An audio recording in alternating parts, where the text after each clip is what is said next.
Ça dépend dans les mains où vous tombez, voyez-vous. Moi, je sais, j'ai un ami à moi qui restait à Toulouse, assez jeune, il va avoir dans les 40 ans. Il me dit, Charles, il me dit, je vais me faire dépister du cancer du côlon. Je dis, oui, mais j'ai vu, j'ai une émission, il y avait un professeur qui parlait, mais ce professeur-là, il n'était pas comme les autres, et il disait, surtout, si on veut vous dépister du côlon, ne le faites pas, parce qu'on a tous le cancer, on meurt avec, il n'est pas déclenché. Mais il dit ces gens-là, mais il était en face là, de faux professeurs, et lui, il se donnait la peine de les dénoncer. Ça, c'est sur YouTube, je ne me souviens plus quelle chaîne. Peut-être que vous allez peut-être tomber dessus, j'en sais rien. Mais on voit que ce professeur-là, il disait ne vous faites pas dépister, parce qu'ils vont vous déclencher le cancer. Mais si on ne vous touche pas, eh bien, vous ne l'aurez pas. Vous l'avez le cancer, parce que tout le monde a le cancer, mais il n'est pas déclenché. Mais si on vous le déclenche, alors là, vous allez mourir. Et c'est ce que j'avais dit, moi, eh bien, à mon ami là-bas à Toulouse. Je dis, ne fais pas ça, j'ai vu une émission. Voilà, je dis, moi, c'est un conseil que je te donne. Mais en vérité, 6 mois après, eh bien, il a disparu. Et ils lui ont trouvé un cancer, on lui a donné des petits cachets blancs, 1000 € pièce. Et il me dit, Charles, il me dit, j'ai pris des cachets pour le côlon, parce que comme j'avais le cancer, j'ai dit, oui, pourtant tu te portais bien, moi, ah oui. Et il me faisait voir sa bouche, il ouvrait comme ça, il saignait des dents. Et il dit, c'est des petits cachets là, ben, je dis, si tu saignes comme ça des gencives à l'intérieur, comment tu dois saigner? Puis en fait, eh bien, il a été enterré là, bien, à Toulouse. Il a pas survécu. Voilà. Alors je ne dis pas que tout le monde meurt, de cela. Non, je ne dis pas qu'il y a des personnes qui sont là spécialement pour vous tuer. Mais dans le lot, je vous dis bien dans le lot, la majorité, elle vous espionne, elle est là pour vous tuer, pour vous mettre des saloperies dans la nourriture, des exhausteurs de goût, des colorants. Dans les rivières sont polluées, l'eau du robinet est polluée, l'air avec les chemtrails c'est pollué, ce que vous écoutez à la télévision, c'est de la pollution qui rentre dans vos oreilles, on vous séduit par toutes sortes de moyens. Voilà, vous allez peut-être dire, Charles, il est parano, ça y est, il voit que des ennemis autour de lui. Mais nous savons que dans ce monde-là, le Seigneur dit, ce sont vos ennemis. Le monde les écoute, et ils ont l'esprit du monde, tandis que vous, vous avez l'esprit de Dieu et vous ne faites pas partie du monde. Alléluia. C'est tout ce que je peux dire en vérité. Alléluia. Alors il n'y aura jamais dans la parole de Dieu un homme qui pourra en féconder un autre, même s'ils sont mariés ensemble. Ils ne pourront jamais avoir d'enfants. Et il y a une parole de Coluche qui disait les homosexuels ne peuvent pas se multiplier, ils ne peuvent pas avoir d'enfants, mais il y en a de plus en plus. Et ça me faisait rire, c'est vrai. Mais quand on regarde, ça, c'est contre le Seigneur. Tu ne coucheras pas avec un homme comme on couche avec une femme.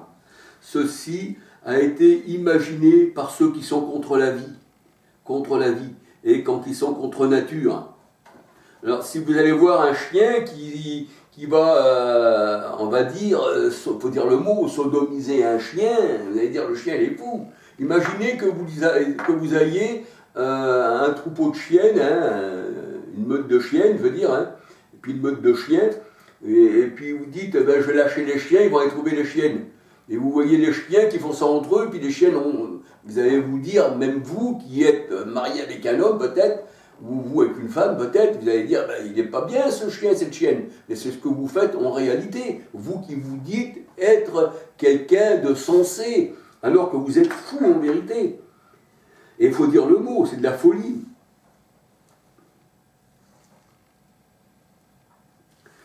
La parole de Dieu nous dit que Christ, c'est lui qui donne la vie éternelle. Mes brebis entendent ma voix et je leur donne la vie éternelle.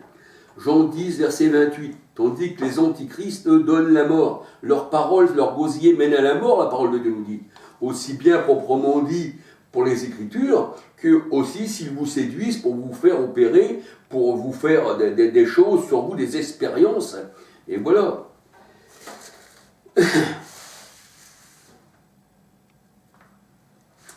Alors, il est vrai que les gens du monde n'ont pas la sagesse, ils n'ont pas le Christ. Au contraire, ils l'ont crucifié.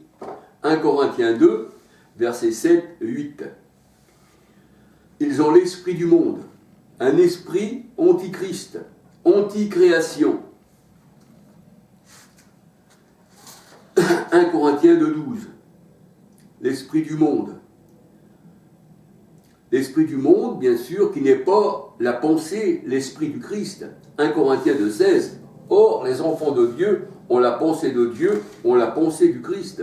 1 Corinthiens 2,16. Et être aveugle, je veux dire spirituellement, être aveugle, eh bien, c'est être égaré et être conduit par quelqu'un qui est aussi un aveugle. Et, eh bien, ces deux personnes, vu qu'elles n'appartiennent pas au Seigneur et qu'elles sont dans le mal tous les deux, qu'elles pratiquent le mal, eh bien, tombent tous deux dans une fosse. Luc 6, verset 39. Et la parole de Dieu nous dit, ces personnes déshonorent leur corps, parce qu'ils ne sont pas souciés de connaître Dieu. Dieu les a livrés à un esprit réprouvé. Alléluia. Romains 1, verset 2, 24, 25 à 32. Et nous savons que c'est le Seigneur, eh bien, qui leur envoie une puissance d'égarement pour croire au mensonge. 2 Thessaloniciens 2, verset 10-11. Pourquoi ils n'ont pas, eh bien, ils ne sont pas souciés de connaître le Seigneur. Ainsi, ils vont connaître là où il y a des pasteurs homosexuels, là où il y a une fausse religion. Là, ça, ils vont connaître. Ils vont être en foule dans la maison de la grande prostituée. Mais par la petite porte, Jésus est la porte. C'est le petit troupeau. Là, il y en a peu qui le trouvent. Parce que le peuple de Dieu, c'est un petit peuple. Beaucoup d'appelés, mais peu d'élus. Alléluia. Et on voit que le Seigneur, c'est lui qu'on voit aussi, eh bien, des esprits sur les hommes méchants. 1 Samuel 16, verset 14. Et on peut dire, il n'y a rien dans ce monde qui n'est pas pollué, modifié, transformé, contrarié par la patte de l'homme animal. Ecclésiaste 3, verset 18.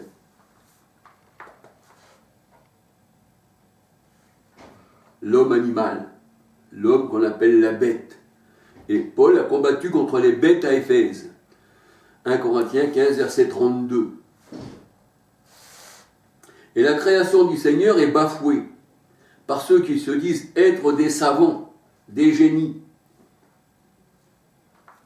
Mais tous ces savants, ces génies, le trois quarts, je dis bien, pas tous, mais ils sont au service du mal.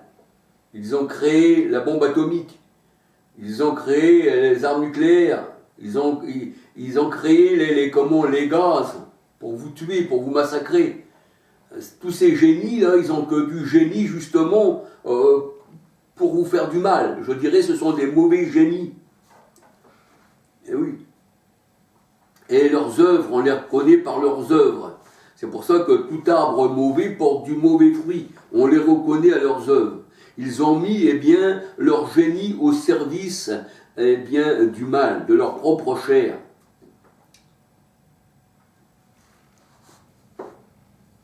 Et on peut dire que tant que tu n'es pas au Seigneur, ben, qui c'est qui peut nous libérer de tout ça? Le Seigneur, il dit dans Luc, quand on lit Luc 68, par là, 67, 68, eh bien, on voit que le Seigneur, il est venu pour nous libérer de nos ennemis. Et nos ennemis, dans la parole de Dieu, ça représente le monde, bien sûr. Celui qui va être ami du monde, eh bien, est ennemi de Dieu. Le monde les écoute parce qu'ils font partie du monde. Mais vous, le Seigneur dit, on ne vous écoutera pas parce que vous ne faites pas partie du monde. Mais là, on voit que aussi bien les bébés dans le ventre des mères, les enfants, les hommes, les femmes, eh bien, sont dans la maison de servitude. Parce que pourquoi? Le monde représente, là, ce monde-là, représente, on voit ça sur le dollar américain, la pyramide, c'est l'Égypte avec l'œil, eh bien, représente la maison de servitude, l'Égypte. Et sur les billets du dollar, on voit George Washington, eh bien, comme image sur ce dollar. Et le Seigneur disait, présentez-moi un denier, de qui est cette image? De César. Et cette inscription, alors rendez à César, ça appartient à César. On peut dire que le monde entier, la terre, tout ça, les richesses de ce monde appartiennent à César. Ça ne nous appartient pas à nous, parce que notre trésor à nous, c'est le Christ. Mais là, nous voyons que, eh bien, le monde qui n'a pas été libéré de la maison de servitude, c'est-à-dire de l'Égypte, eh bien, est encore esclave. Ce sont des cobayes, ce sont des esclaves. Exode 20, verset 2, Deutéronome 5, verset 6. Et la parole de Dieu nous dit que le chrétien et la chrétienne est appelé hors d'Égypte. J'ai appelé mon fils hors d'Égypte. Et quand le Seigneur il parle de son fils, quand il parle du peuple d'Israël, eh bien tu laisseras partir Israël, mon fils. Mais qui est fils de Dieu, qui est le véritable Israël? Galates 6, 16, que Paul appelle l'Israël de Dieu, eh bien c'est la Jérusalem céleste. Alléluia, Apocalypse 21, verset 1 à 9, l'épouse du Christ, l'épouse de l'agneau. Alléluia, c'est la nouvelle terre, la nouvelle Jérusalem. Tandis que la Jérusalem d'en bas, dans Galates 4, 21 à 31, c'est la maison de servitude, c'est la Jérusalem où il y a les religions qu'on appelle catholiques, protestants et arabes. C'est là où se trouve la mosquée d'Omar, c'est l'Arabie. C'est Galates 4, 21 à 31, c'est la chair, c'est les pensées de la chair, c'est là où se trouvent les sionistes, c'est là où se trouvent eh bien, tous ceux qui dirigent le monde, et c'est là où Christ, appelé spirituellement Sodome et Égypte, Christ là a été crucifié, Apocalypse 11, verset 8, alléluia. Et quand le Seigneur dit « J'ai appelé mon fils hors d'Égypte », ça veut dire qu'il nous appelle hors du monde. Osée 11, verset 1, Matthieu 2, verset 15. Et en Égypte, il n'y a pas de repos, parce que c'est la maison de servitude. C'est pour ça que le Seigneur nous appelle hors d'Égypte. Et quand le Seigneur, eh bien, nous appelle, il nous libère de nos adversaires, de la maison de servitude, et il nous dit, venez à moi, vous tous qui êtes fatigués et chargés, et je vous donnerai du repos pour vos âmes, parce que je suis doux de cœur. Alléluia. Parce que le Seigneur, c'est notre repos. C'est là où on se sent bien. C'est là, près des eaux paisibles. L'Éternel est mon berger, il me conduit près des eaux paisibles. Et les eaux paisibles, vous savez ce que c'est dans la parole de Dieu? Eh bien, ce n'est pas les eaux de ce monde. Parce que dans l'Apocalypse 17, 1, 15, les eaux de ce monde, eh bien, ça représente les foules, ça représente les nations, ça représente le monde. Alléluia. Et là, le Seigneur, il est en sa main d'en haut, nous retire des grandes eaux. C'est pour ça qu'il disait à ses disciples, je vous ferai pêcheurs d'hommes, vous pêcherez dans le monde, vous pêcherez dans ces eaux. Et il est en sa main et il nous tire des grandes eaux. Et le royaume des cieux, c'est comme un filet jeté à la mer. Et le Seigneur a dit, on y prend ce qui est bon et on rejette à la mer ce qui n'est pas bon, un peu comme les cochons qui représentaient les hommes de cette époque, les faux pasteurs, eh bien, qui gardaient ces cochons, et puis que les cochons représentaient aussi eh bien, les adeptes de ces gens-là, eh bien, ont plongé à la mer. Et les gardiens de cochons disaient au Seigneur, eh bien, ne viens pas dans notre territoire, parce qu'ils ne le voulaient pas, parce qu'ils étaient parmi les cochons, et ils se sentaient bien. Et les cochons retournent toujours pratiquement tous à leur vomi. Alléluia. Alors le Seigneur, il dit, venez à moi, vous tous qui êtes fatigués et chargés, et je vous donnerai du repos. Le repos de Dieu. Matthieu 11, versets 28, 29, 30. Hébreux 4, versets 1, 2, 3. Alléluia.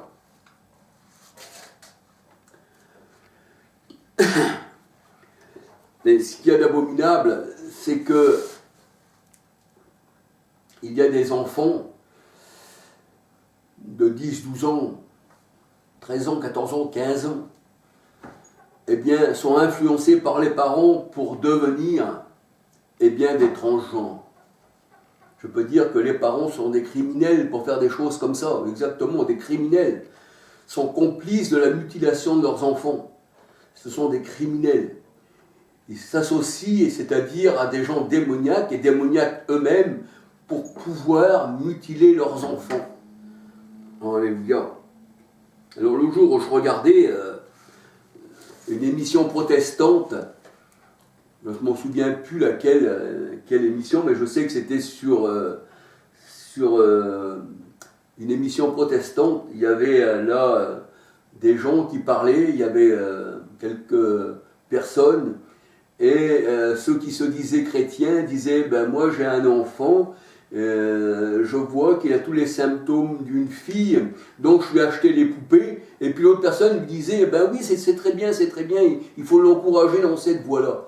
Mais où est la parole de Dieu? Sont-ils chrétiens? Ces gens-là, c'est une abomination à l'Éternel. Alléluia. Ils sont même pas dignes de parler du Seigneur. Mais c'est faux. C'est-à-dire, ils se déguisent en anges de lumière justement pour pouvoir mutiler leur propre enfant. Mais c'est de la folie pure. Alléluia. C'est de la folie pure. Alors, je vous invite aussi sur YouTube, hein, bien sûr, hein, sur YouTube, à voir. Alors, voilà. Alors vous mettez, à 10 ans, on ne serait pas capable de discerner pour. À 10 ans, bien sûr, à 10 ans, on ne serait pas capable de discerner pour. Alors ça se trouve sur YouTube. Et la chaîne, c'est Jean Messia. Et justement, nous voyons les gens de ce monde qui vraiment sont détraqués du cerveau, eh bien, se mettent contre Jean Messia pour justement le dénigrer et donner raison, eh bien, aux transgenres. Pourquoi? Parce que ceci, ça fait partie de la même bande. Bon, moi, je ne connais pas Jean Messia, je ne suis pas quelqu'un qui est dans la politique, et ci, et ça, et ça. Je ne connais pas cet homme. Il a un bon raisonnement, parfois. Parfois, il a un raisonnement, voilà. Ça, c'est le raisonnement humain qu'un homme peut avoir. Dans l'homme, le Seigneur, il retenait ce qui est bon, mais ne prenez pas toute chose. Éprouvez les esprits pour savoir vraiment s'ils sont de Dieu. Jean Messia, je le laisse pour ce qu'il est. Je prends ce qui est bon, je rejette ce qui est mauvais, comme le Seigneur, comme il a mis le filet dans la mer, il a pris ce qui était bon, il a rejeté à la mer ce qui n'était pas bon. Alléluia. Donc, sur YouTube, vous mettez, à 10 ans, on ne serait pas capable de discerner pour. Et c'est la chaîne de Jean Messia. Alors la parole de Dieu nous dit que Dieu est le Dieu des esprits.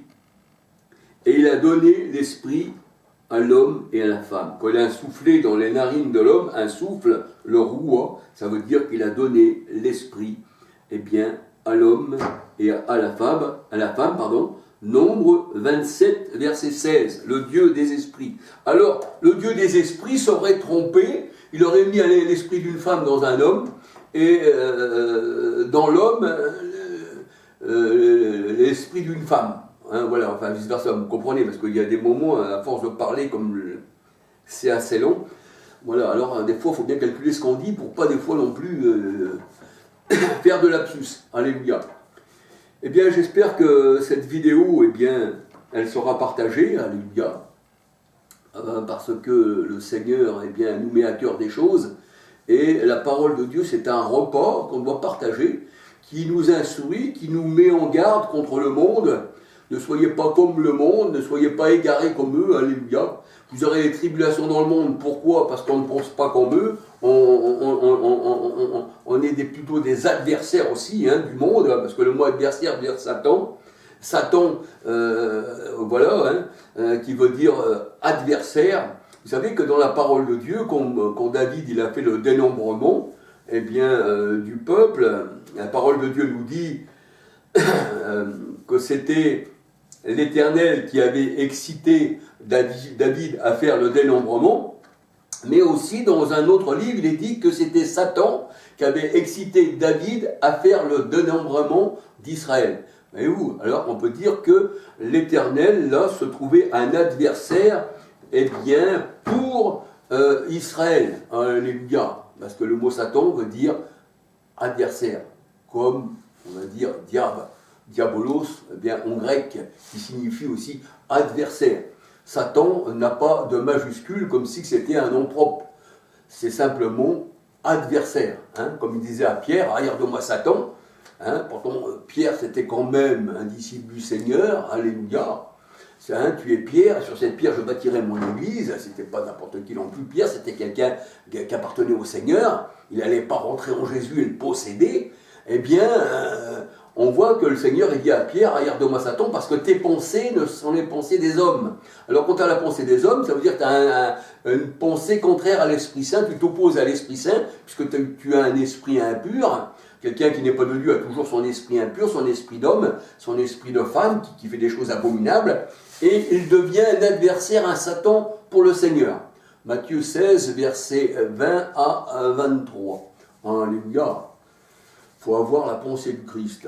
Alléluia. Et bien que le Seigneur vous bénisse, que le Seigneur vous garde. Et puis, c'est certain qu'il y aura des personnes à qui ça ne va pas plaire. Mais ceux qui appartiennent au Seigneur ne peuvent qu'approuver ce que j'ai dit. Alléluia. Ceux qui peuvent contredire, c'est ceux qui, au temps du Christ aussi, le contredisaient, qu'on appelait les antichrists, les anti-vies, les anti-lumières. Parce que la lumière, Proverbe 6, 23, c'est l'enseignement. Et l'enseignement, quand elle te rentre dans le cœur, quand Christ, la parole te rentre dans le cœur, il t'éclaire. Christ illumine les yeux de notre cœur.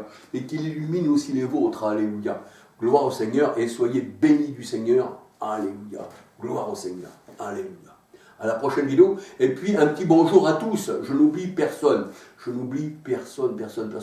Vous êtes en moi. Alléluia. Je ne vous oublie pas. Que le Seigneur vous chérisse, vous bénisse et qui vous donne des yeux spirituels.